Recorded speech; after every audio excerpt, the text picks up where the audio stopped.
Hi everyone, I'm Bevin Clare, and I'm going to be talking with you about spices today. One of my favorite topics. I can go on and on about why I love spices, and I'm going to share some of the reasons with you as we go through and learn about the wonderful medicine and health beneficial qualities of spices, how to use them practically, and we're going to be looking at 7 spices that are so easy to find and add to your life if you're not eating spices or eating enough of them already. So we are going to have so much fun looking at all of this. For me, I love spices for a lot of reasons. I mean, one of the big reasons is that I love to travel, and I find that spices are one of the most characteristic aspects of food in different cultures. When you think of a certain culture, you may already be conjuring up a particular spice or a spice blend which is specific or typical in that culture. And so I love that aspect of spices. But beyond that, I think spices are just really cool because they are pretty much all spices are good spices, so you can just use them freely. They're part of herbal medicine.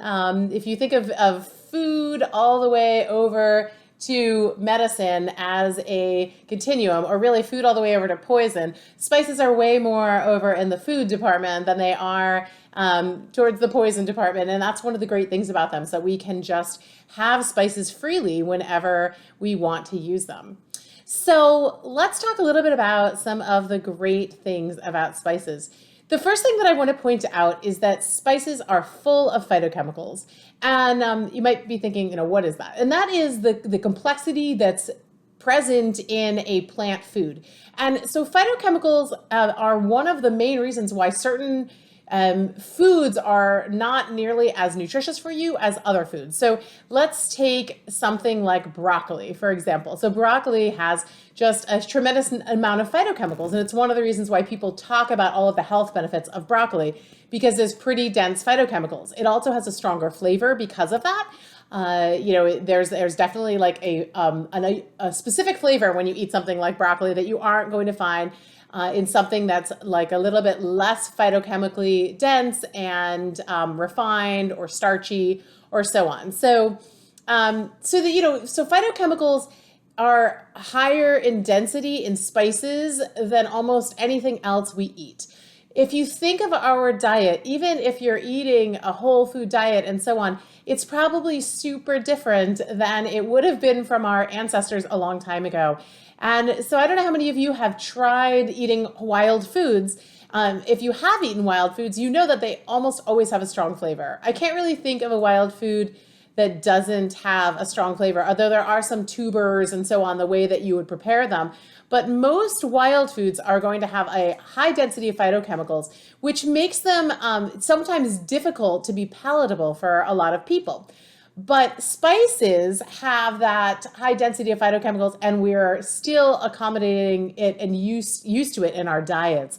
So that's one of the things that's really interesting about it. We tend to have a pretty low phytochemical diet. And I think this is where, like, if you take, a classic fast food meal, like a burger and fries kind of thing, you're going to see a very low number of phytochemicals in there. Or if you have like an iceberg lettuce salad, there's vegetables, but there's like a very low number of phytochemicals in there, versus if, let's say, you swap that out for something like arugula with much stronger flavor, you get those phytochemicals.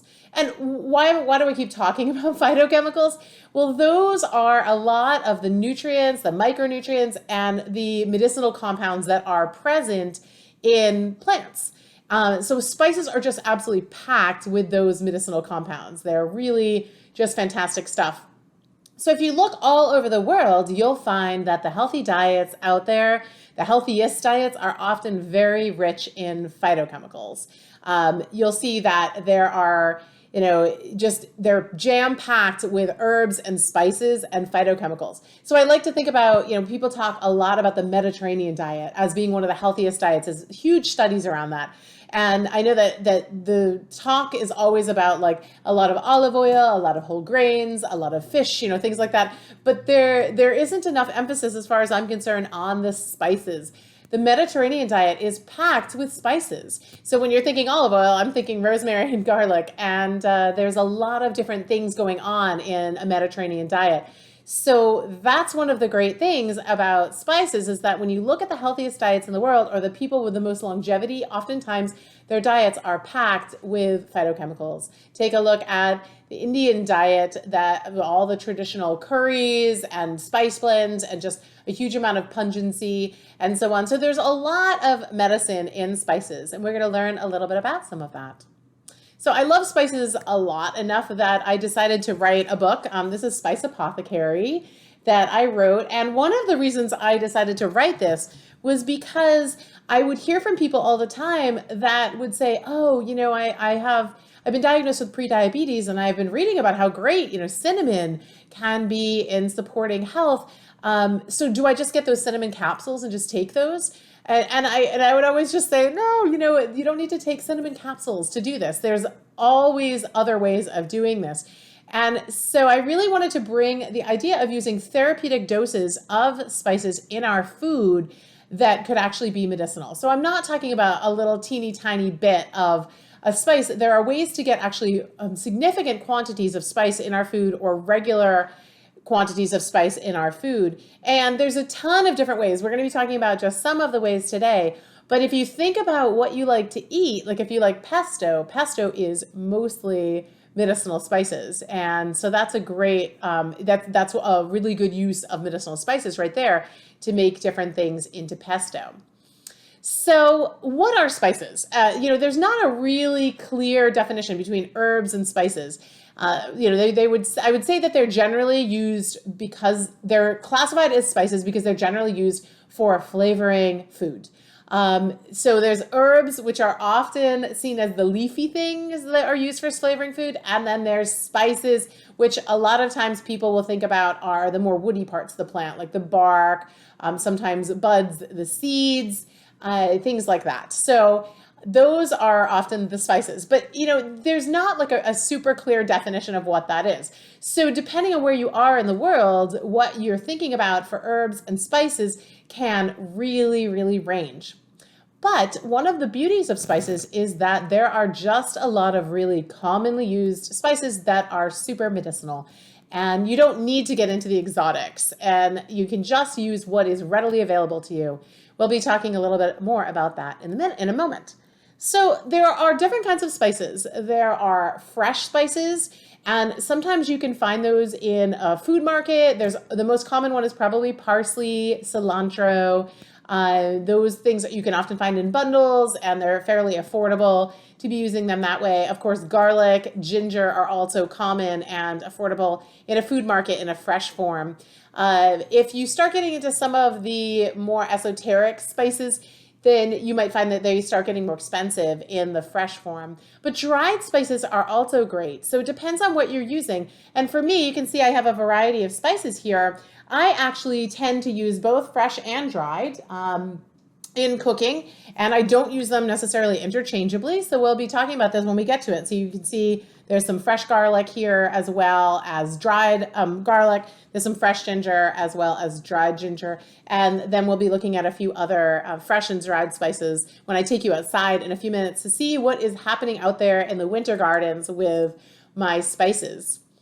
So spices generally, when you get them, if they're not fresh, they're either going to be cut and sift, which is like the flaky parts. So these rosemary would be cut and sift, or if you think of how parsley or basil usually looks, they're cut and sift, and they basically cut them up into pieces and sift out the powder.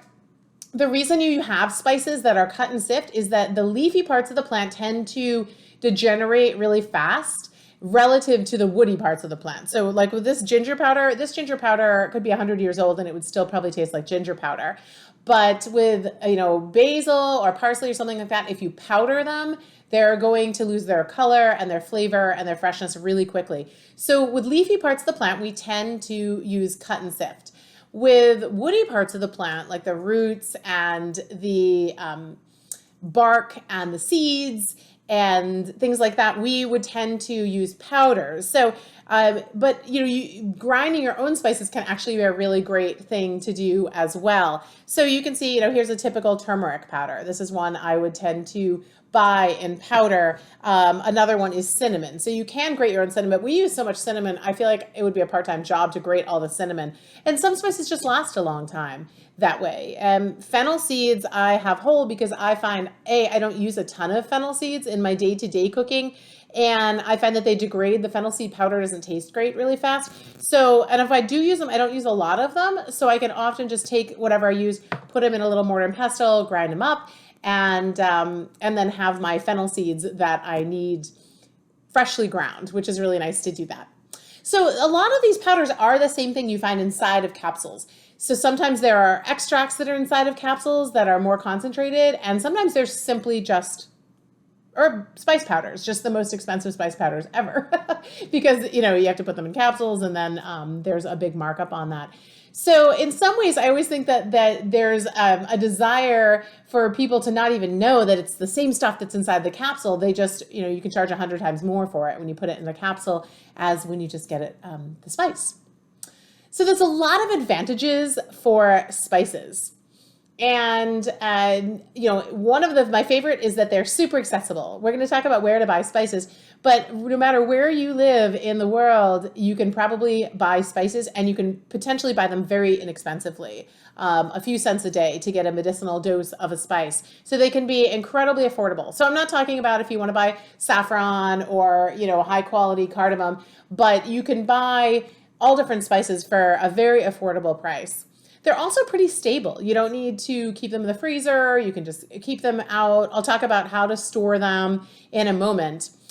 You don't need to cook with them. You can cook with them, but you don't have to. Spices can be used without any cooking. So if you don't have access to kitchen facilities, then you can still be using quite a bit of spices. In fact, if you're eating out or your food is supplied for you in whatever living situation that you're in, and you want to add flavor, it's a great way to be able to add spices.